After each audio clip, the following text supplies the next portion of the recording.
Estamos aqui em Ponta Grossa, Paraná, na casa do meu amigo aqui, João Cominesi Puglia, mais conhecido como Tenente Cominesi. Ele vai contar pra gente aqui uma história, né, que ele participou indiretamente, mas foi interessante, na época da Operação Prato, no inverno de 1977.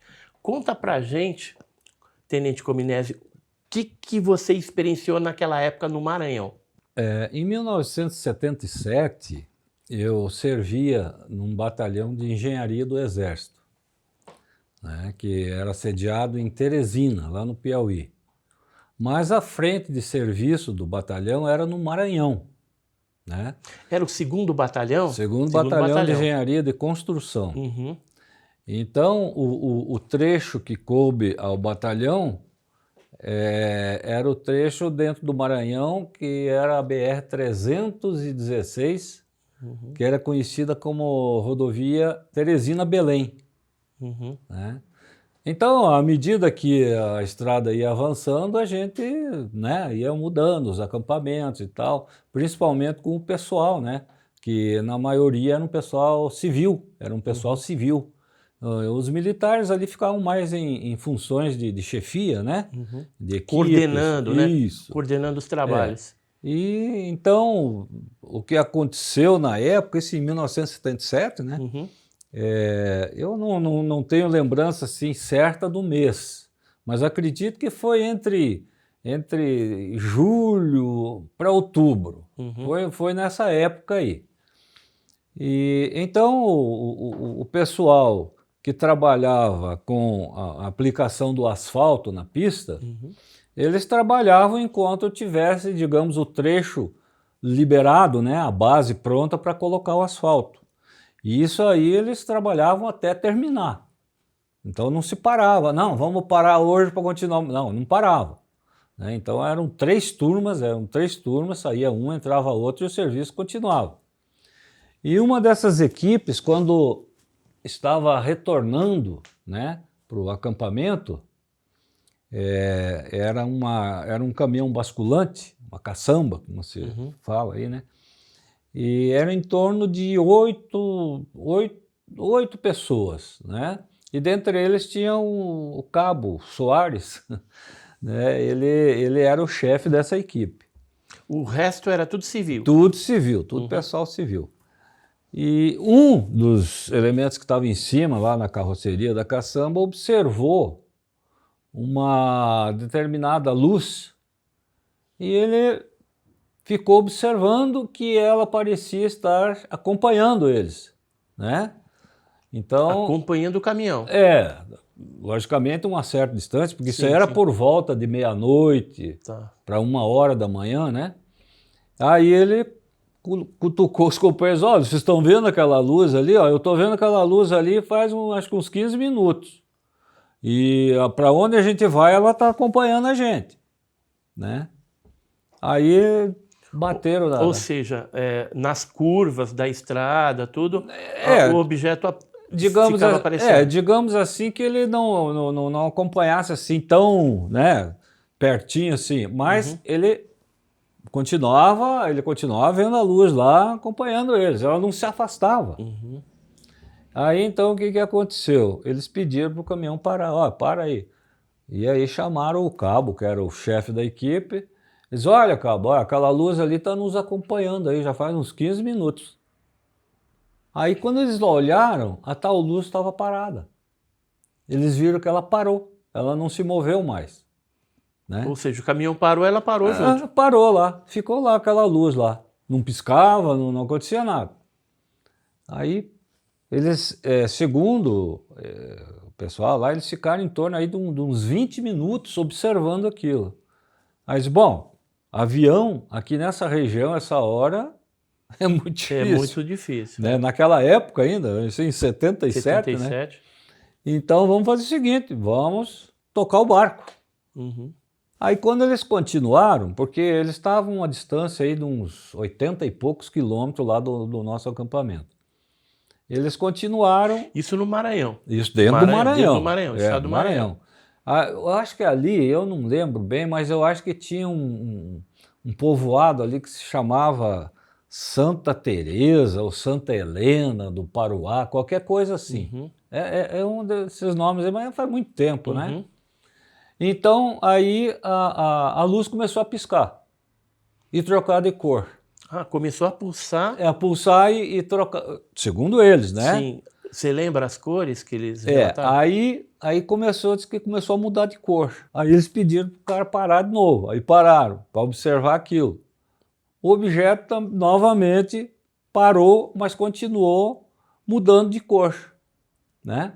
Diz que, em princípio, parecia uma luz branca, mas não uma luz de um farol, né? Uma luz branca mesmo, que era uma luz branca. Bem branca. É. E aí passava assim por um tom mais alaranjado ou amarelo, aquela coisa assim, né? E vermelho, né? E segundo o que eles me falaram,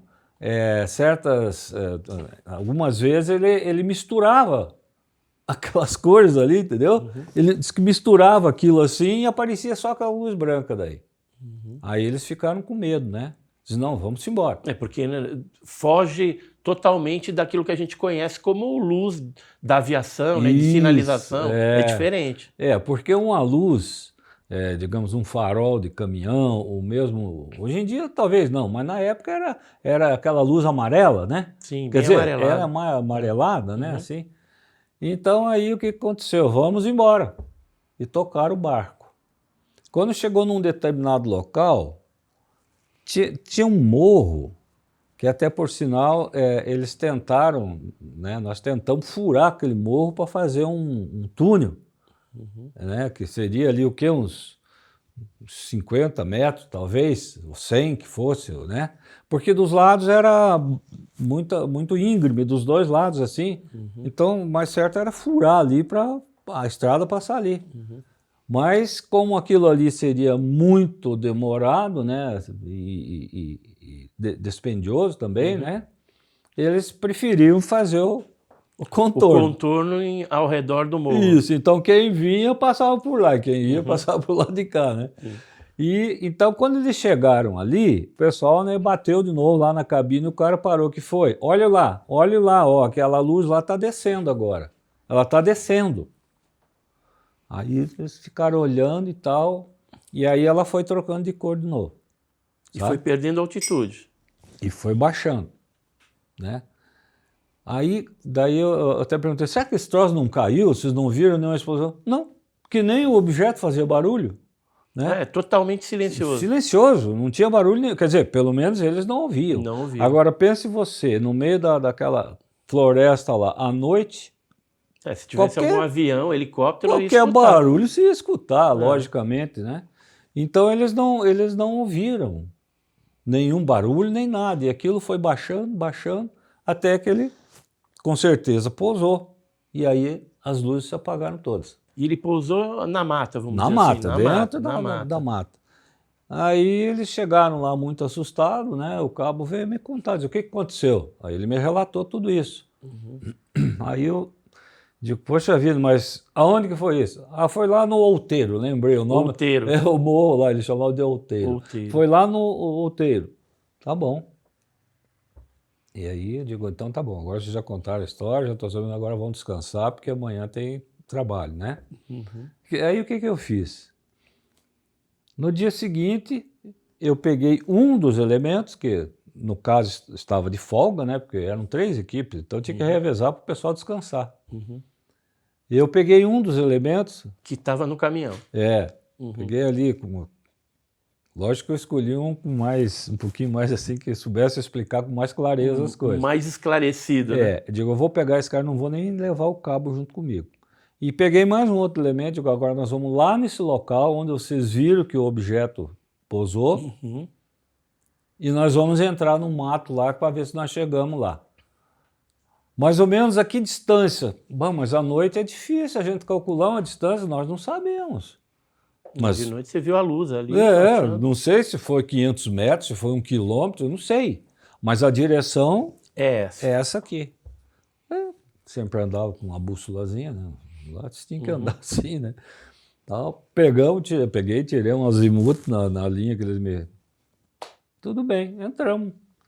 E na selva você sabe, se você não tiver orientado, você vai ficar dando volta e vai ficar perdido lá dentro. Então você tem que estar orientado, você tem que ter uma bússola para você poder se orientar. Né? Só que aí é o seguinte, quando nós chegamos num determinado ponto, a minha bússola encrencou comigo, brigou comigo. Parou? Não estava querendo saber de mais nada. Como eu usava, né, o armamento, né, a pistola, e eu estava com um facão na mão e relógio, digo, pode ser interferência do metal, né? Mas teria dado a interferência logo no começo. Mas já que eu ia falar para você, então, por que isso não aconteceu logo de cara, né? Então só foi acontecer lá dentro. Lá né? dentro. Digo, bom, também não vou ocupar essa bússola, que isso aí não é coisa que você possa ter tanta confiança. Mas aconteceu isso. Eu falei, pessoal, porque a gente ia andando e ia marcando, sabe? Ia marcando a árvore e tal, com o facão ali, porque aquilo lá é mata fechada. Para saber voltar, né? Para saber voltar, né? Embora você pudesse ter um azimuth, tudo, mas ficava mais fácil para você voltar, né? Aí eu digo, vamos voltar. Só antes, eu vou pedir para um de vocês subir nessa, porque lá as árvores são imensas, né? Você vai subir nessa árvore aí e vai dar uma olhada, ver se você enxerga alguma coisa. Ver se alguma clareira. Alguma coisa aí que te chame a atenção, né? Ele subiu lá, a única coisa que eu estou vendo é um ranchinho ali de sapé ali para frente, aí uns 200 metros ali. E digo, vamos tocar para lá. Aí a gente foi orientando e a gente foi andando, sabe? Até chegar no rancho. Aí chegamos lá, não tinha ninguém lá. Não morava ninguém? Não tinha ninguém lá. Daí tinha uma picada, né? Um carreiro assim, né? Sim. Digo, onde será que vai sair isso aí? Vamos pegar aqui. Aí saímos na estrada, acho que não andamos nem 200 metros, chegamos na estrada de novo. Voltou na estrada. Resultado, não pude concluir lá o que era, né? O que era, chegar no possível local do pouso, né? Que tivesse ficado alguma marca, alguma coisa. E aí eu comecei a chamar de um por um dos elementos. Eu vou ver se esses caras não estão me enrolando aí, né? Mas eles não iam me contar uma mentira ali, né? Só eu queria conferir o seguinte, quando eu trocava de cor, como é que é? Todos eles me relataram a mesma sequência. Todos eles me disseram... A mesma sequência de cor. De cor. A mesma sequência. Primeiro foi uma luz assim, depois assim. Todos eles. Digo, bom, esses caras não tiveram tempo de combinar isso aí, né? Então, todos eles me relataram a mesma cor. Agora, não tinha barulho. E o senhor estava no posto de sargento naquela época? Eu era sargento. Era o sargento, né, que falou do cabo, né? Então, provavelmente era sargento. Eu era o sargento, que eu era o responsável lá pela usina de asfalto, né? E aí, então, todos eles me contaram... Os depoimentos foram coincidentes. Exatamente. Todos falaram a mesma coisa. Chegou a fazer algum relatório, alguma coisa disso? Não, não, porque, na verdade, a gente lá estava imbuído em fazer a estrada, entendeu? Eu, até na época, comentei com o capitão, que era o comandante da companhia lá, né? Mas a gente ficava muito longe sempre, né? A gente se comunicava por rádio. Então, quer dizer, em uma ocasião que ele esteve lá, eu falei, o pessoal andou vendo aí alguma coisa, mas isso aí não é nada, não sei o que, tá. Também não deu muita atenção. Não deu muita... Né? Não deu muita bola. Muita conversa para aquilo. Então, eu digo, aí ficou assim. E assim, aquele povo de lá, né, que trabalhava lá no Maranhão, comentava desses fenômenos? Olha, ou não? O problema é o seguinte, eu fui em 2 povoados lá, ninguém sabia de nada. A única coisa que eles sabiam, caiu um avião, né? Caiu um avião, então era eu não lembro, aqueles aviões grandes americanos, aqueles quadrimotor, que eles chamavam de fortaleza voadora, né? Eu não me lembro o prefixo lá daqueles, né? Então, não, é só um avião velho, eles diziam. Realmente existia lá os destroços, tudo, inclusive motor, né, tinha lá, muita coisa o pessoal levaram, né, o que era leve, certo? Porque aquilo lá era tudo ferro, né? Peso danado, né? E então é a única coisa que eles... eu digo, mas Que nunca eles viram. comentavam, mais luz, assim, não Não, falavam não, nada. nunca vi. Não sei se talvez tivessem receio em falar alguma Uhum, coisa, né? Ou que a gente tivesse procurando saber, sei lá. uhum. Não, nunca, que ninguém nunca viu nada, não. Tá, então tá bom. Tá. E o traço ficou.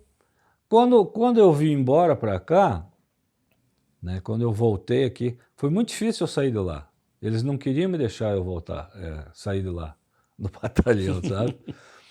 Ah, E, quem trabalha bem e cumpre as ordens direitinho, eu não sei, o motivo eu nunca soube, mas eles não queriam me é, soltar. devia ser Aí eu um bom só, militar, por isso é, que eles não querem abrir mão. eu só consegui voltar para cá porque um coronel que tinha sido comandante do batalhão, aí ele tinha ido para a reserva e eles tinham ido para Brasília. O ministro dos transportes, na época, era o Mário Andreasa. Uhum. E então ele foi para Brasília e foi trabalhar com o Mário Andreasa. Tanto é que quando nós chegamos lá na margem do Rio Gurupi, que era o nosso trecho, o final era Terminava ali. dali para frente, para dentro do Pará, eram outras companhias Ah, tá. particulares que estavam trabalhando, né? E aí até o Mário Andreasa foi lá. E esse coronel estava junto. Aí ele chegou e falou, o que você está fazendo aqui, rapaz? Eu entro com o meu requerimento lá, eles engavetam, mando para frente. Né? Me dá teus dados aqui que eu vou resolver esse problema para você. Você já está na hora de você voltar embora para tua terra. E foi assim que eu consegui Aí voltar para conseguiu cá. voltar para Ponta Grossa. E Ponta- aqui em Ponta Grossa, assim, existe muito caso de avistamento? As pessoas comentam alguma coisa? O senhor sabe algum É, episódio aqui? o seguinte, eu acho que eu até comentei uma ocasião que eu falei com você por telefone. Uhum. Eu vi na imprensa aí, no rádio, na TV inclusive, que alguns ciclistas tinham sido perseguidos por um OVNI. OVNI, Ó, objeto voador não não identificado. identificado.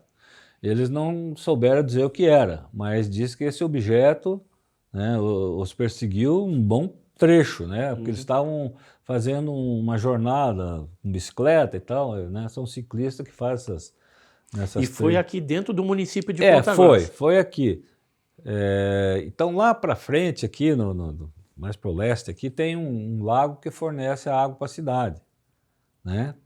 Então, aquilo ali eles usavam muito como trilha, para fazer aquela trilha, e eles foram lá para o tal do Alagado. E na vinda, à noite, né, que diz que houve essa perseguição.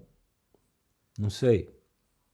Isso foi o que eu Na vi. sua vida, assim, você já chegou a ver alguma coisa estranha Nunca, no céu? Nunca teve nenhuma? nunca.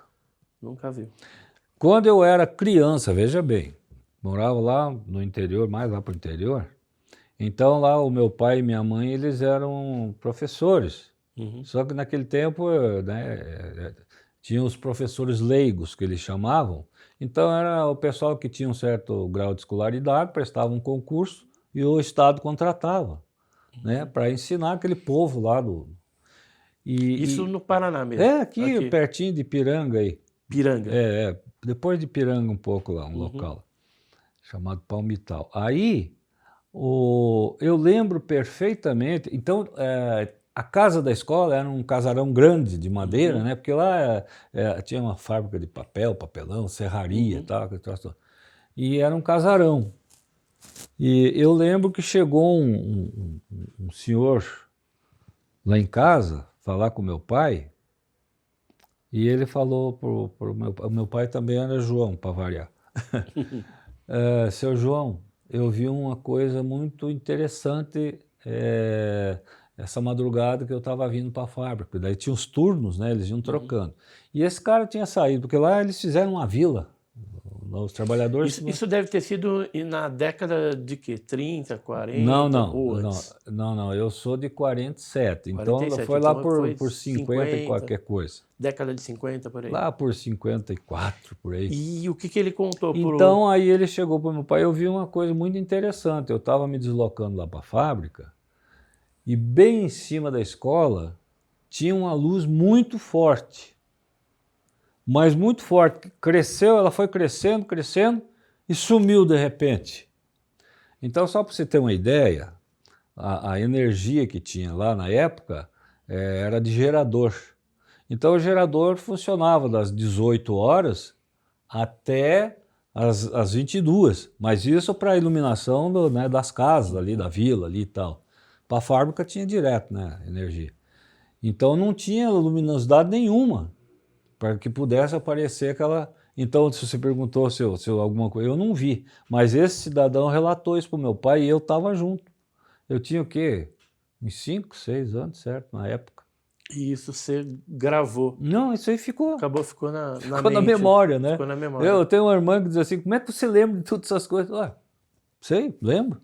Memória privilegiada. Você lembra o nome, né, o cabo lá, Sim, né? lembro. Tudo direitinho. Aí, então, essa foi uma coisa assim diferente que eu ouvi. Não, eu não vi. Eu ouvi alguém falar, alguém contar, né? Mas, no mais, nunca vi nada. Mas aquilo que aconteceu em 77 foi algo inusitado, realmente. Foi diferente. diferente, né?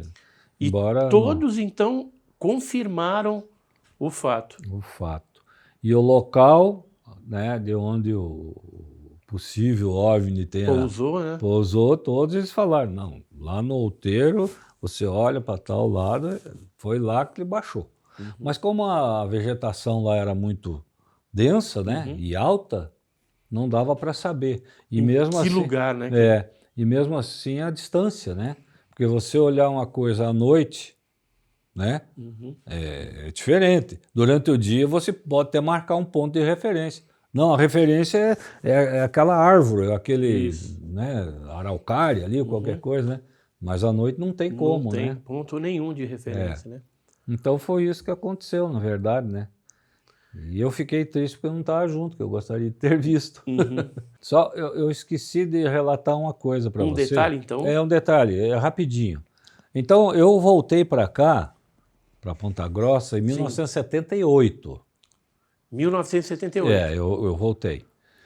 E certo dia eu vendo televisão e apareceu uma reportagem sobre a Operação Prato. Eu esqueci desse detalhe de te contar. Operação Prato e tal, daquele capitão da época. Na época ele era capitão, né, da aeronáutica. O Irangê Holanda. Holanda. Então, ele dando a entrevista, contando, né, a respeito do assunto. Aí eu pensei assim, mas espera um pouco. Isso foi logo depois que você veio para cá. Isso. Então, eu acredito que essa reportagem é uma reportagem que saiu em 1979. Pode ser. E tinha, inclusive, o general Uchoa, que era do Exército. Eu acho que sim. O general Uchoa, ele era muito interessado e ele aparece nessa matéria. Inclusive, eu tenho essa matéria nos meus arquivos. E aí que eu fiz a ligação. Entre uma coisa e outra. Mas espera aí. Aquilo que me foi relatado lá pelo pessoal que viu foi nessa época. Aí que eu liguei uma coisa com a outra, entendeu? Aí por isso que a minha filha falou para você que eu tinha visto, mas eu não vi. Eu fui só... Né, foi testemunha indireta do fato. Isso. Então eu fiz a ligação por causa disso, que eu vi a reportagem, né, da Operação Prato, e digo, ué, mas se isso aí estava acontecendo desde 77, né? Poxa, foi justamente... Então foi o que eles viram. Foi justamente a época que a gente estava lá e que aconteceu isso. Eu esqueci desse detalhe de falar. Mas eu agradeço aí as informações, né? Com certeza vai agregar mais valor aí à nossa pesquisa. Então, muito obrigado, Tenente Cominesi. Obrigado você por ter vindo até a gente aqui, para a gente bater um papo aqui e tal. E caso eu saiba de mais alguma coisa... Pode entrar em contato com a gente, com certeza. Você vai ser o primeiro a saber, viu?